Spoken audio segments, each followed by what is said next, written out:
આ ઇન્દ્રિયોથી શરીરની શોભા વધે છે. વિચારો, આંખ, કાન, નાક, જીભ, હાથ, પગ, એક પણ વસ્તુ આમાંથી ઓછી હોય તો આપણે કેવા લાગીએ? એક પણ વસ્તુ ન હોય તો શરીરની શોભા જતી રહે. અત્યાર સુધી બધા જ્ઞાનીઓએ શરીરના, દેહના દમન ને શમનની જ વાત કરી. ઇન્દ્રિયોનું દમન કરો, ઇન્દ્રિયોને મારો. ઇન્દ્રિયો બધી કૃષ્ય થઈ. જેમ 7-8 છોકરા હોય કોઈના, અને એને જમવાનું ના આપે,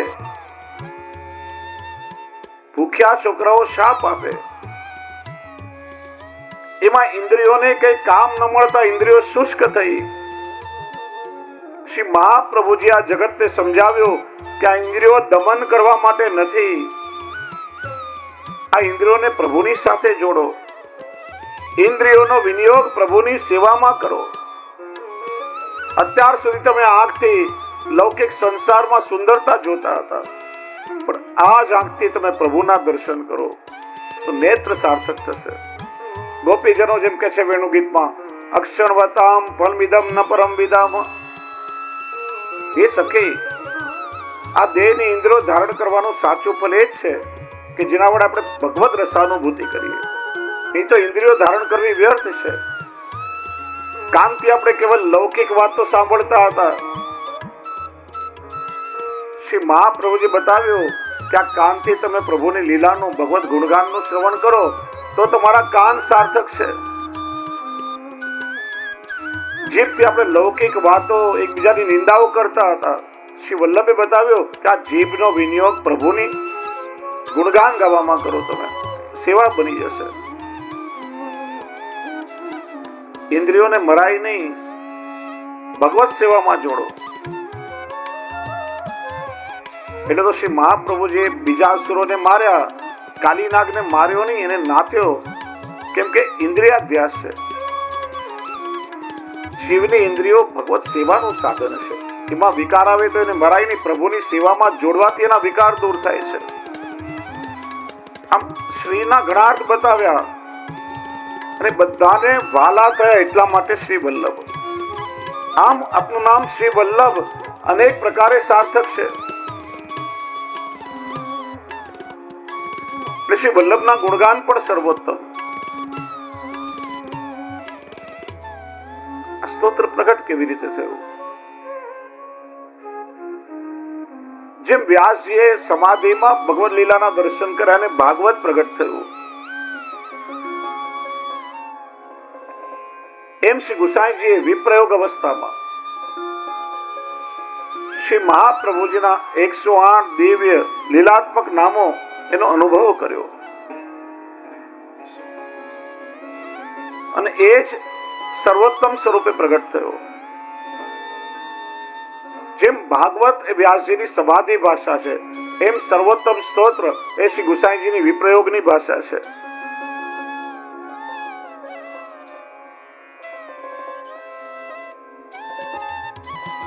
વિપ્રયોગ અવસ્થામાં શ્રી ગુસાઈજીના મુખમાંથી પ્રગટ થયું છે. કે છે ને, શ્રી મહાપ્રભુજીની જયારે આસુરિયામો લીલા થઈ. આસુરિયામો લીલા કેમ કહેવાય છે? આસુરી જીવોને મોહિત કરવા માટે, કેવલ એમને મોહ પમાડવા માટે. શ્રી વલ્લભ પ્રત્યક્ષ સ્વરૂપે એમને દેખાઈ નથી રહ્યા, પણ દૈવી જીવોને તો સદાય શ્રી વલ્લભનો અનુભવ છે. એમના માટે તો આજે પણ શ્રી વલ્લભ ભૂતલ પર નિત્ય બિરાજી રહ્યા છે. આસુરી જીવો માને કે શ્રી વલ્લભ આજે ભૂતલ પર નથી, એટલા માટે આસુરી અમો લીલા કહેવાય છે. શ્રી ગુસાઈજીને અત્યંત વિપ્રયોગ થયો. હું શ્રી વલ્લભના સ્વરૂપને કેમ કરીને જાણું?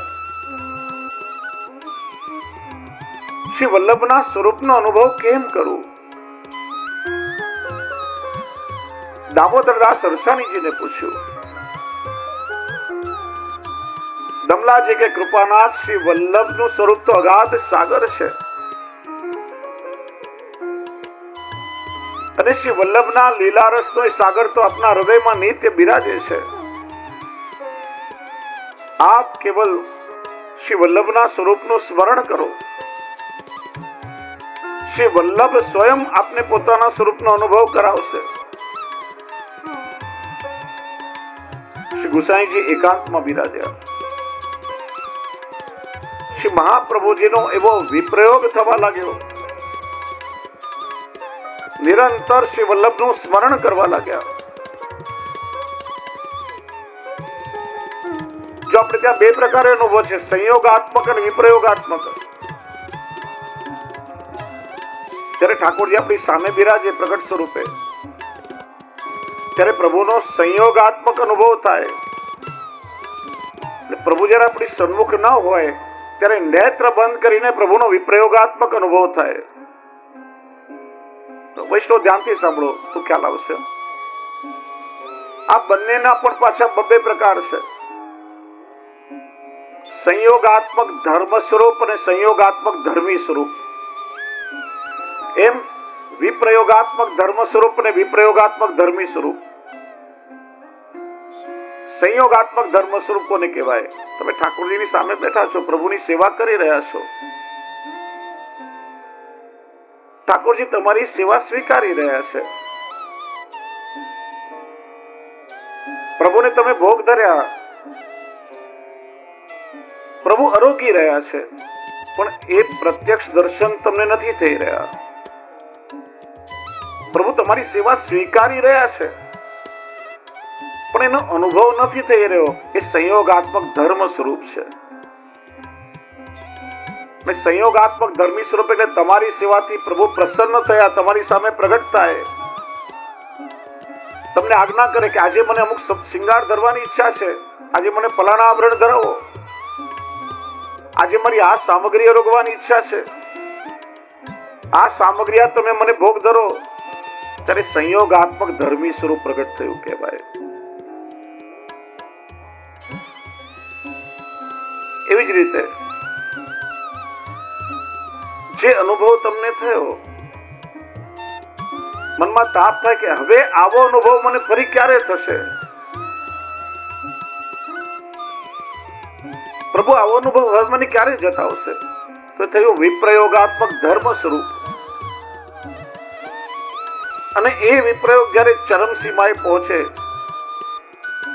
ત્યારે નેત્રો સામે પ્રભુની એક એક લીલાઓ પ્રગટ થવા લાગે, એક એક લીલાનો પ્રત્યક્ષ અનુભવ થવા લાગે. એ વિપ્રયોગાત્મક ધર્મી સ્વરૂપ થયું. જ્યારે શ્રી ગુસાઈજીને તીવ્ર વિપ્રયોગ થવા લાગ્યો, એ સમયે શ્રી મહાપ્રભુજીની એક એક લીલાઓના દિવ્ય નામ શ્રી ગુસાઈજીની દ્રષ્ટિ આગળ પ્રગટ થવા લાગ્યા. વિપ્રયોગાત્મક ધર્મી સ્વરૂપ જુઓ. રાધાજી ઠાકોરજીનું સ્મરણ કરી રહ્યા છે. બહુ સુંદર વાત કહી. શ્યામા શ્યામ રટત હે શ્યામા શ્યામ ભઈ, શ્યામા પૂછે સખીન સો, શ્યામા કહા ગઈ.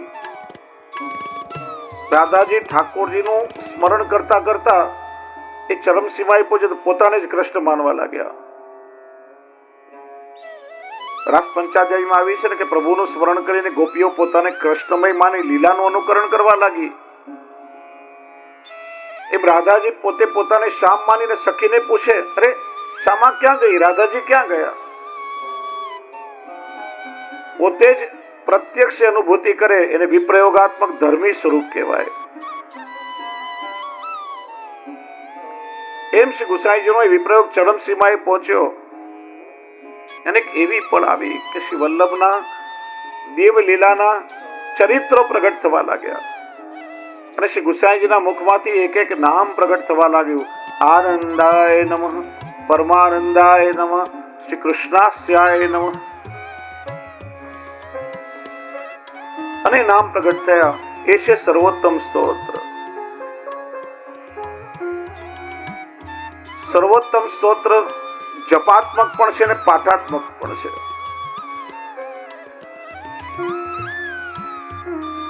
જેમ બ્રાહ્મણોનો યજ્ઞોપવિત થાય પછી દ્વિજ કહેવાય, જો દ્વિજ શબ્દ બ્રાહ્મણો માટે પણ લાગે ને વૈષ્ણવ માટે પણ લાગે. દ્વિજ એટલે તો બીજો જન્મ થયો. આદિભૌતિક જન્મ એટલે માતાના ઉદરમાંથી માણસનું શરીર મળ્યું. આધ્યાત્મિક જન્મ એટલે જે દિવસે એને દીક્ષા પ્રાપ્ત થઈ. બ્રાહ્મણમાંથી વિપ્ર બન્યો, વિપ્રમાંથી બ્રાહ્મણ થયો. હવે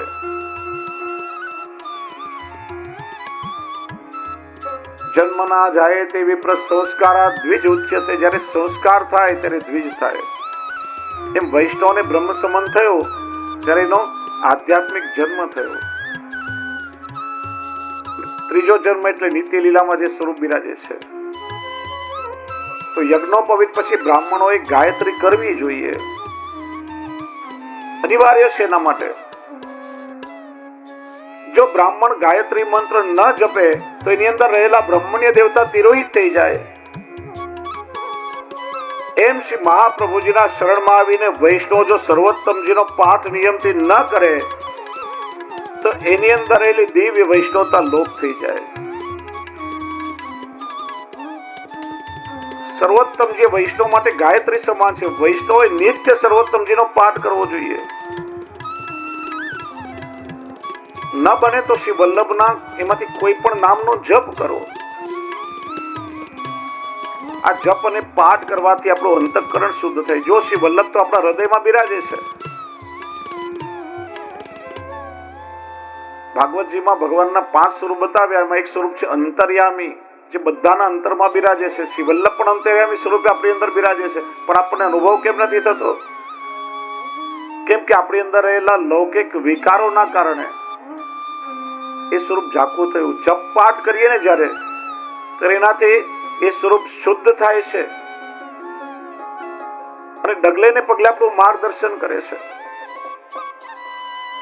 એમ શ્રી વલ્લભ તો પ્રત્યેક વૈષ્ણવના અંતરમાં બિરાજે છે, પણ જ્યારે સર્વોત્તમ જે કરશું, આપણે એનો જપ કે પાઠ કરશું, ત્યારે એ સ્વરૂપ વિશુદ્ધ થઈ અને પોતાની લીલાનો અનુભવ આપણને કરાવશે.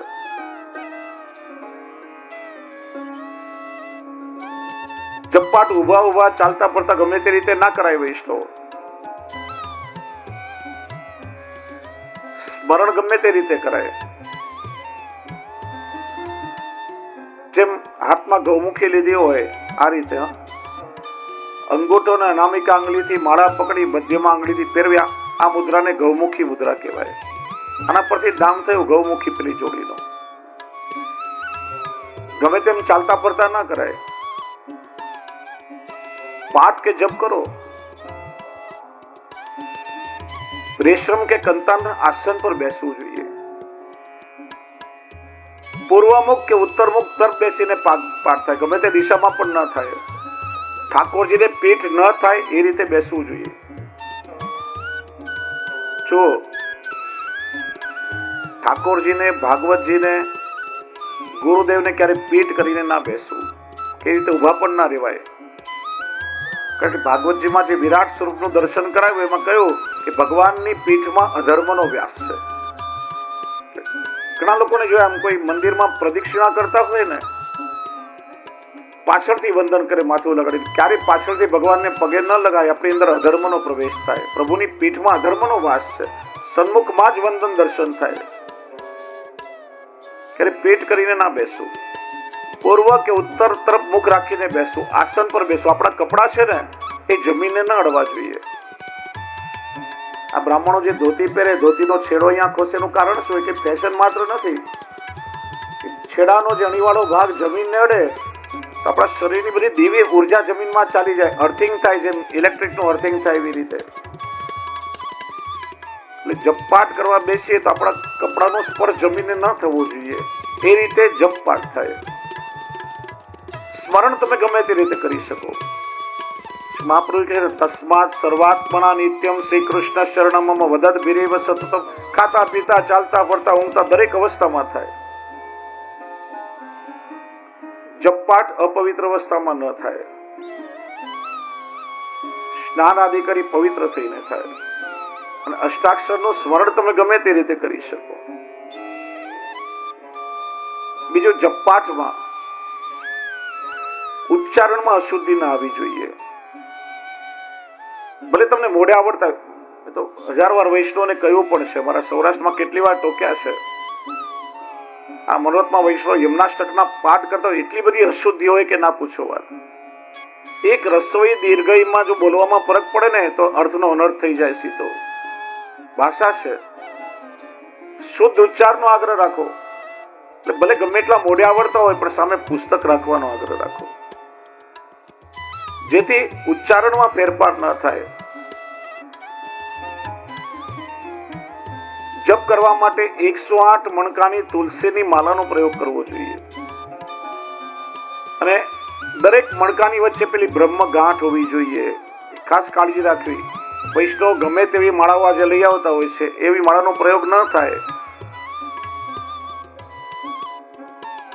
અને 108 નું મહત્વ પણ આપણે જોયું.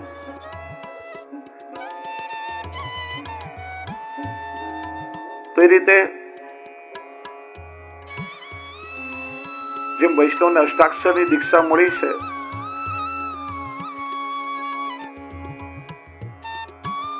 બે પ્રકારની દીક્ષા પુષ્ટિ માર્ગમાં છે, નામ નિવેદન અને આત્મ નિવેદન. જો ફરી કહું છું, ધ્યાનથી સમજો, ખ્યાલ આવશે. નામ પમાવવું અથવા નામ નિવેદન કહેવાય. જીવને પહેલો સંબંધ પ્રભુના નામ દ્વારા થાય છે, કર્ણ સાથે. ગોપીજનોએ સૌથી પહેલા સાંભળ્યું કે નંદરાયજીને ત્યાં લાલાનું પ્રાગટ્ય થયું અને આનંદનો આવિર્ભાવ થયો. જે દર્શન જ નથી થયા ઠાકોરજીને, તો સાંભળ્યું છે. પેલો સંબંધ કર્ણ સાથે નામ દ્વારા જોડાયો.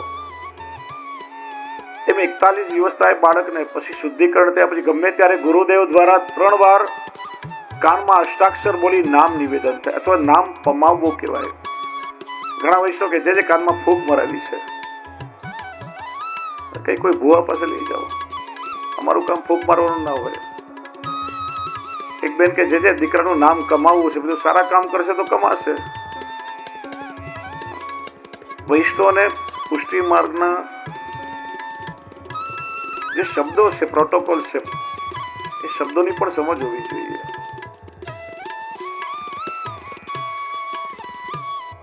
તો એ રીતે સર્વોત્તમજી વૈષ્ણવ માટે મંત્રાત્મક છે, જેનાથી વૈષ્ણવનું તેજ વધે છે.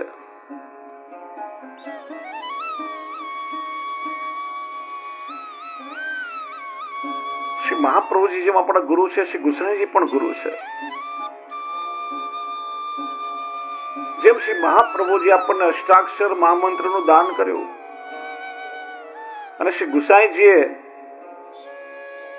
એનું રહસ્ય પ્રગટ કર્યું અષ્ટાક્ષર મંત્રાર્થ નિરૂપણમ નામના ગ્રંથમાં. એક એક અક્ષરમાં અલૌકિક સામર્થ્ય છે. આજે પણ શ્રી ગુસાઈજીના વચનમાં, શ્રી વલ્લભના વચનમાં વિશ્વાસ રાખીને કરો તો આ દુનિયાનું કોઈ કાર્ય એવું નથી કે જે તમને સિદ્ધ ન થઈ શકે. એમ શ્રી ગુસાઈજીએ સર્વોત્તમ આપ્યું છે. વિશ્વાસ ગુરુ વાક્ય શું? જો ગુરુના વચનમાં વિશ્વાસ હોય તો સામાન્ય શબ્દ પણ સિદ્ધ મંત્ર બની જાય. બીજું, ગુરુના સ્વરૂપમાં શ્રદ્ધા હોવી જોઈએ. કોઈ પણ મંત્ર આપણે જાતે નક્કી ના કરી શકીએ. ઘણી વાર ટીવીમાં સાંભળ્યું કે ફલાણો મંત્ર કરવાથી ફલાણું કામ થાય ને આપણે પોતાની મેળે શરૂ થઈ જાય. એવું ક્યારે ના થાય. મંત્ર ફલાત્મક ન થાય. ગુરુ કૃપા કરીને પરંપરાગત જ્યારે એમના મુખથી મંત્ર આપે ત્યારે મંત્ર દીક્ષિત થાય ને ત્યારે આપણને ફલાત્મક થાય છે. આજકાલ પેલું ચાલ્યું છે, બાળકો પાસે બ્રહ્મસમા લેવાની જરૂર નથી. શ્રી મહાપ્રભુજી જે આપણા ગુરુ છે, મહાપ્રભુજીને ગુરુ માનીને જાતે કંઠી પહેરી લેવી. તો શ્રી મહાપ્રભુજી આ પરંપરા શા માટે સ્થાપી? શ્રી મહાપ્રભુજી ધર્મી છે, શ્રી ગોપીનાથજી ધર્મી સ્વરૂપ છે, શ્રી ગુસાઈજી ધર્મી સ્વરૂપ છે, શ્રી ગિરધરજી ધર્મી સ્વરૂપ છે, અને 6 બાળકો ધર્મ સ્વરૂપ છે. શ્રી ગોકુલનાથજી કહે છે કે આપનું અશેષ મહાત્મ્ય આ સ્વરૂપોમાં બિરાજે છે, પણ એમના વંશમાં પણ શેષ મહાત્મ્ય તો બિરાજે છે ને. અને જો મન કલ્પિત દરેક લોકો પોતાની રીતે જાતે કંઠી બાંધવા લાગે તો બધી મર્યાદાઓ ખલાસ થઈ જાય.